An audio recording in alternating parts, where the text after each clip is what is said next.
여러분 안녕하세요, 이정재입니다. 오늘은 여러분들께 우리 성명학 중에서 가장 중요한 이론인 이 억부론, 그 억부론 중에서도 가장 여러분들이 헷갈려 하시는 등령했으나 등령하지 못한 사주, 득지했으나 득지하지 못한 사주, 신령했으나 신령하지 않은 사주, 실지했으나 실지하지 않은 사주를 구분하는 법에 관해서 수업을 진행해 드릴까 합니다. 자, 일단 등령을 한다라는 거는 이 원령의 기세가 아주 강하고 그 기세가 있다라는 그런 의미입니다. 그 다음에 득지가 있다라는 거는 일지의 기세가 강하거나 또 그 기세가 아주 있다라는 그런 뜻이고요. 신령을 했다라는 거는 원령의 기세가 강한데 그 강한 기세가 나를 극한다 라는 그런 의미고요. 실지를 했다라는 거는 일지의 기세가 아주 강한데 그 기세가 나를 극한다 라는 거죠. 그렇다면 원령의 기세가 거의 없거나 또는 없다면 나를 돕고 싶어도 도울 수가 없겠죠. 또 일지의 기세가 거의 없거나 또는 아주 미약하다면 나를 돕고 싶어도 도울 수가 없겠죠. 이는 신령 역시 마찬가지입니다. 원령의 기세가 나를 극하고 싶어도 그 기세가 없다면 나를 극할 수가 없겠죠. 일지 역시 마찬가지겠죠. 이렇게 그 기세의 유무를 가리는 것을 우리는 등령했으나 등령하지 않은 사주, 신령했으나 신령하지 않은 사주, 이렇게 구분을 한다라는 겁니다. 이렇게 등령했으나 등령하지 않은 사주, 신령했으나 신령하지 않은 사주는 그냥 균형된 기세로 극하지도 않고 생하지도 않는 그런 기세로 판단한다는 거 여러분들이 반드시 명심해 주시고요. 오늘 사주를 직접 여러분들이 보시면서 거기에 관해서 이해를 한번 해보도록 하겠습니다.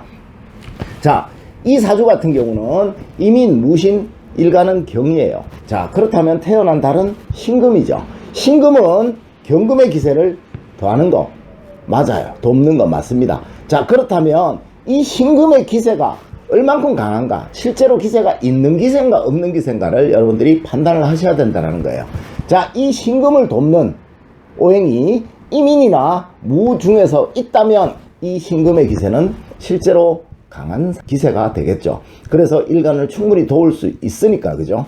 자, 여기 보니까 무토라는 기세가 신금의 기세를 돕고 있네요.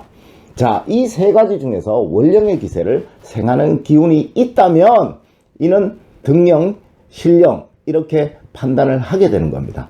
그런데 이 세 가지 중에서 원령의 기세를 돕는 기운이 없다면 이는 등령했으나 등령하지 않은 사주, 또 신령했으나 신령하지 않은 사주로 판단을 한다는 겁니다.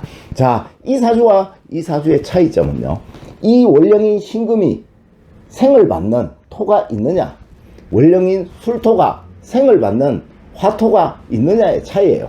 여기는 토가 있죠. 그래서 이 금은 기세가 강한 금입니다. 그래서 등령이 있겠죠. 그런데 이 사주 같은 경우는 이 술토를 돕는 오행이 3개 중에 없죠. 그래서 이 사주는 자신의 기세가 없기 때문에 경금의 기세를 도울 수가 없는 겁니다. 그래서 이런 형태를 우리는 등령을 했으나 등령하지 않은 사주다라고 구분을 한다라는 거죠. 다음으로요, 무인, 경호, 갑자, 임신이라는 사주 형상이에요. 자, 일지를 보는 거예요. 이번에는 일지, 자가 경호와 임신 중에서 자의 기세를 돕는 기운이 있는가 없는가를 판단해서 득지했으나 득지하지 않은 사주를 구분하는 겁니다. 자의 기세를 돕는 경과 신이 임이 여기 있죠, 양쪽에, 그죠? 그래서 이 자는 굉장히 강한 기운을 가진 그런 수입니다. 그래서 일간이 목을 충분히 생할 수 있죠. 그래서 이 사주는 득지가 있는 사주다라고 구분을 하는 거고요. 여기에서 경자, 무인, 그 다음에 갑자, 기사라는 이 사주에서 일지, 자수를 생하는 금이나 수가 무인, 기사에 없죠. 그래서 이 자수는 그 기세가 아주 약한 기세고요. 스스로도 살기가 어려운 기세예요. 그래서 일간인 간목을 도울 수가 없다라는 거죠. 이러한 경우에 이 사주는 득지했으나, 득지는 했죠, 형식적으로, 그죠? 그러나 실제로는 득지가 없는 사주다라고 구분을 한다라는 겁니다. 여러분들 이 점 반드시 명심하시고요. 다음으로는 신령과 실지에 관해서 알아보겠습니다. 자, 원령인 술토가 임수를 극하는 거 맞죠? 그런데 경, 자, 병 요 세 가지 중에서 이 술토를 돕는 오행이 있는가를 판단을 해야 돼요. 그런데 여기 보니까 병화가 있네, 그죠? 그래서 이 술토는 진짜 기세가 강한 술토라는 겁니다. 이 강한 술토가 임수를 극하고 있으니까 이 사주는 진짜 신령이 있는 사주다라는 겁니다. 자, 다음으로요. 여기에 있는 술토는 임수를 극하는 거 맞죠? 그런데 경, 자, 갑 이 세 개 중에서 술토의 기세를 생하는 오행이 있는가를 판단을 해야 된다는 거예요. 보니까 경, 자, 갑 모든 것이 술토의 기세를 생하는 것이 없죠. 그래서 이 술토는 스스로의 기세가 아주 약하기 때문에 임수의 기운을 극할 수가 없다라는 거죠. 그래서 이 술토는 신령했으나 신령하지 않은 사주가 되는 거예요. 자, 여기에서는 신령인 사주가 되는 거죠. 그죠? 이해가시겠죠? 자, 이제 실지를 보도록 하겠습니다. 자, 여기에 있는 술토는 임수를 극하는 오행 맞습니다. 자, 그렇다면 이 술토가 기운이 있는 술토인지 아닌지를 여러분들이 판단을 하셔야 된다는 거예요. 자, 이 술토를 생하는 오행이 월과 시에 있는가를 판단을 해야 되는데요. 여기 보니까 병도 있고 오도 있고 사도 있어요. 그래서 이 술토는 굉장히 강한 술토입니다. 이 술토는 임수의 기운을 충분히 극할 수 있다라는 거죠. 그래서 이 사주는 실지가 있는 사주다라는 겁니다. 자, 다음으로 경호이민 임술신묘라는 사주를 볼게요. 여기에도 술토가 똑같이 있어요. 그런데 이 술토 주변에 이민과 신묘가 이 술토의 기운을 돕는 오행 하나도 없죠. 그죠? 그래서 이 술토는 굉장히 약한 술토라는 거예요. 스스로의 기세가 아주 약하기 때문에 일간인 임수를 극할 수가 없다라는 거죠. 그래서 이 사주는 실지가 형식적으로는 있으나 실제로는 실지는 없는 그런 형상이다. 실지하지 않은 사주다 라고 판단을 한다는 겁니다. 자, 등령이 있기 위해서는 월령의 기세가 생하는 오행이 있어서 스스로의 기세가 강해야 된다. 신령이 있기 위해서는 월령의 기세가 스스로 강해야 된다.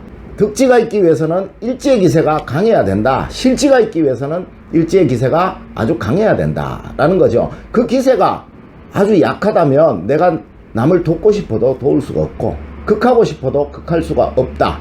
이러한 형상을 우리는 등령했으나 등령하지 않은 사주, 신령했으나 신령하지 않은 사주, 득지했으나 득지하지 않은 사주, 실지했으나 실지하지 않은 사주로 해서 구분을 한다라는 겁니다. 이러한 것들은 다 균형된 사주의 형상으로 판단을 한다라는 거 여러분들 반드시 명심하시고 이 점 꼭 주의하셔서 실제 사주에 많이 적용해 보시기를 부탁드립니다. 많은 연습을 하시면 여러분들 다 잘 하실 수 있을 겁니다. 오늘 장시간 수고 많으셨습니다.